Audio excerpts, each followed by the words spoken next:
Hello and welcome to our third podfic, Through the Broken Gate by Becca12345 and The Right Stuff 123451. This is a My Hero Academia and Teenage Mutant Ninja Turtles 2003 crossover fanfic. I'm told it is very sad. The summary is as follows.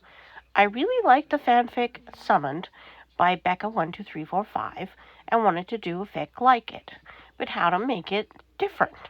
Well, Kirogiri has portals, and Trigger is a thing in My Hero universe, so what if someone's quirk is Boost?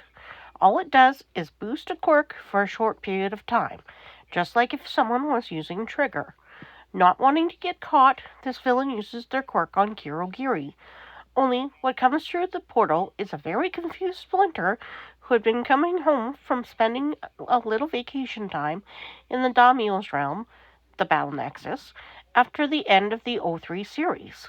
The crossover movie and official series have happened, so he's slowing down, older, and facing his final years. Chapter 1. The Broken Gate. Kenji Musuda was already planning his exit. This job had gone sideways the moment Eraserhead showed up. He didn't care how many villains were in the room, or how confident the League sounded when they had planned these things. Eraserhead erased quirks, and Kenji liked having his, liked not being in prison more. The smoke-covered man, Kirogiri, was the only reason he wasn't already gone. Portals meant exits. Exits meant survival. Perfect. He waited for the chaos to spike, shouted orders, clashing metal, heroes and villains colliding, and then made his move. A stumble, a muttered curse. 5 fingers pressed briefly against the solid edge of Kirogiri's neck brace. Boost. Something felt wrong immediately. Kenji had boosted people before. You could feel it, the surge, the amplification, like grabbing the edge of a current. This wasn't a current. This felt tangled. Too many things layered together, twisted, forced to coexist. Kirogiri screamed. Portals exploded into existence. They ripped open the air without pattern or control. One yawning over molten orange light, another opening onto a garishly decorated hotel room, another warping and collapsing in on itself before stabilizing. None of them led back to the warehouse. One portal, larger than the others, stuttered violently. It stretched, compressed, glitched like a corrupted video file. Something fell out of it. The rest snapped shut with sharp, echoing cracks. Kirogiri went silent. The fog around him froze, suspended, as though whatever angered him had simply stopped. Kenji did not wait around to see what came next. Nope, absolutely not. Smoke, shouting heroes, disoriented villains was the perfect cover. He turned and ran, already deciding which city he'd vanish into next. Behind him, the battlefield had just gained a new variable. The years had not been kind to his body or mind. After a lifetime of fighting, of trying to keep his boys safe, they finally achieved the impossible. President Bishop has reluctantly given them citizenship rights after they'd saved New York from the demon Shredder. It'd been a strange thing. Most humans had reacted the way he'd always known they would, calling them monsters and freaks. However, an even bigger crowd had stepped forward with stories of his boys saving their lives and never being able to thank them. And he's happy that the acceptance allows Leonardo and Raphael to open the Hamato School of Ninjutsu. He's glad that Michelangelo gets to be recognized as an official part of the Justice Force. He can't get over how grateful he is that finally Donatello gets to attend university with other like-minded humans. He even found himself enjoying the rare trip up top without someone screaming, "Rat! Kill it!" Yes, life was now good. Good enough to keep his boys distracted from his decline. He'd first started feeling it after he'd been turned into data and scattered across the web. His mind had felt fragmented. And for the first time since he was a pet rat, he dropped to all fours to attack the cyber shredder. Now he'd found himself forgetting why he'd gone into a room, or that his favorite tea blend was on the top shelf where he'd hidden it from little hands once upon a time. And that wasn't the worst of it. His leg, having never sat right, always ached, and he'd had to catch himself mid-collapse a few times, which he was glad no sons had been home to see. And though he'd always known, even if not how old, he was older than his sons, he was facing a race between what would give out first, his body or his mind. And he is terrified. While he was not afraid of the end, he was afraid of losing control, of falling into animal instincts. He didn't want his sons to have to defend themselves against him if he forgot who they were. He did not want to chance that it could happen. He'd made his decision a few months ago. He'd spend a few days with his friend the Daimyo, watching the new warriors compete, and when he returned, he would travel to his homeland, to the ancient one, and ask to be buried with his master. He'd already written a letter, just in case his mental faculties faded any faster. He was as prepared as he could be. The Daimyo had been excellent company the past few days, and it even surprised him when he'd offered him a safe space to spend his final days.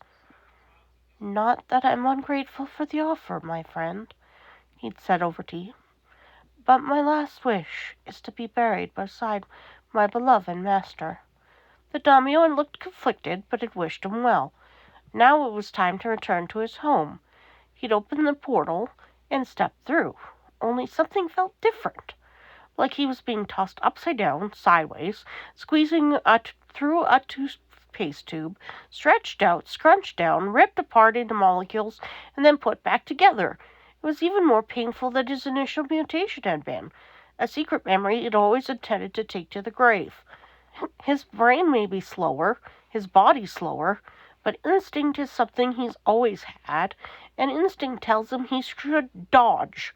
And though his leg screams in protest, he manages to get out of the way just in time for a massive hand to come crashing down where he'd been standing. It is a creature that makes every instinct scream, "Run!"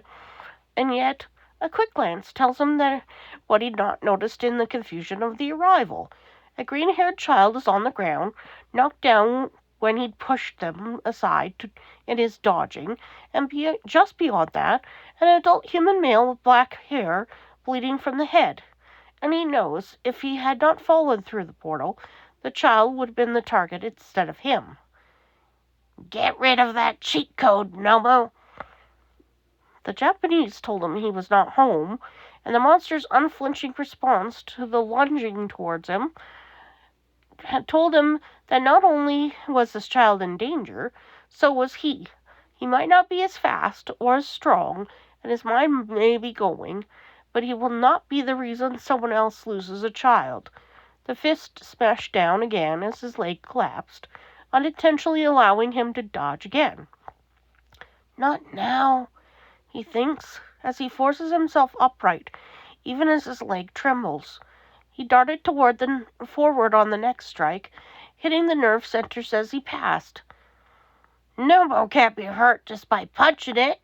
He's designed to take a hit and keep going." "Thank you for the info," he almost says. That means brute force will not work. He is tired. This is more battle than he has faced in a long time. To falter, though, is to risk the children. He ducks under another swipe of that massive arm, coming up behind the creature. This gives him a view of the battlefield, the perfect view of a lake, just a short distance from him. If it can't breathe, it can't fight. The noble roars and charges. He drops to all fours. His sons would understand, would forgive him this necessity, and the world sharpens. His exhausted body responds with speed it shouldn't still possess. He darts forward, a gray blur against concrete. Two children stand frozen at the water's edge, their faces white with terror. "Move! Now!" They scramble aside. He slides to a stop between them and the Nomu, controlling his breathing the way he's done every time for meditation. In, out, slow, steady, His heartbeat drops. The world slows. The Nomu is 3 steps away. 2 steps. 1. At the last possible instant, he launches himself up. His claws find purchase on the creature's massive forearm. He races over the broad shoulders, drops low, and then explodes upward with every ounce of force his aged body can muster. His foot drives into the center of the Nomu's back with a sound like thunder. The creature stumbles forward into the shallows. Water splashes, not deep enough. He lands, coils, and again his foot connects. The Nomu staggers deeper, waist deep now, but still standing. This time, when he lands, he drops into the deepest stance, gathering everything, the last reserves of a body that should have given out months ago. He springs. His leg snaps the instant his foot connects. The sound is wet and final. He feels the bones in that leg, the one that never healed right, are now even more twisted. If he survives this, he'll probably not be able to walk on it at all, a sacrifice he's more than willing to make. The Nomu hurtles backward into deeper water. Purple spheres in the water pin it in place. The creature roars, thrashing, but it can't break free. Can't move forward. He grabs one of the purple spheres. It adheres to his paw like a handhold. He uses it to stick himself to the Nomu, driving his full weight into the Nomu's chest, forcing it below the surface. The water closes over them both. The Nomu thrashes violently, and he realizes with grim satisfaction that it can't swim. He kicks with his good leg. Control your body. Control your fear. Control your breathing. Slow, measured exhales. His bubbles rise in a controlled stream. The Nomu's bubbles come in panicked explosions. The creature bucks beneath him. He tightens his grip on the purple sphere and pushes harder.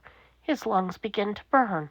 The cold water pressing in from all sides feels almost peaceful compared to the fire in his chest. This is an honorable death, he thinks. Then, will I see my master in the afterlife? And finally, the thought that breaks his composure. I am sorry I could not say goodbye properly, my sons. The Nomu's thrashing weakens. Its bubbles slow, fewer, smaller. Somewhere above, muffled by water and distance, someone is screaming. The sound is distorted, dreamlike. His vision is narrowing, darkening at the edges. His body feels heavy and weightless at once. The Nomu releases one last roar, weak, defiant, futile. It bubbles up around them both. He almost roars with it. One last battle cry, one last defiant declaration. I was here. I mattered. I fought. But he has nothing left. Just a tired realization that he can't hold his breath any longer, that his body finally has reached its limit. His last breath escapes in a single perfect bubble. It rises toward the surface, toward the light, toward the world he's leaving behind. And as the darkness closes in, he feels his body rising too, hands grabbing him, pulling him up. But he's already too far gone to care. And that's the end of Chapter 1.